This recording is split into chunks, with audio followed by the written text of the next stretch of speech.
কড়াইটা তোমাদেরকে দেখিয়েছি আমি একটা ভিডিওতে। তো এইটা কিনেছি আমি তোমার রান্নার ভিডিও করব বলে। আমার কড়াইটা নষ্ট হয়ে গেছে, তাই এটা কিনেছি, কিন্তু ইউজ করতে পারছি না। কারণ তোমাদেরকে একটা জিনিস দেখাবো। দেখো, এখানে স্টিকার মারা আছে। এই স্টিকারের নিচে আঠাগুলো এতটাই চেপে বসে থাকে, সাবান দিয়ে কিন্তু ওঠে না।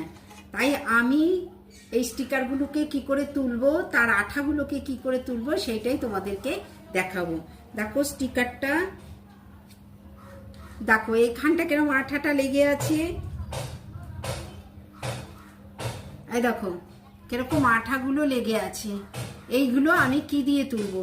দেখো, একটু কাপড়ের মধ্যে কেরোসিন তেল নিয়েছি, নিয়ে এরম করে ঘষলেই পুরো পরিষ্কার হয়ে যাবে। এগুলো কিন্তু সাবানে ওঠে না, এই কেরোসিন তেল দিয়ে ঘষলাম, উঠে গেল।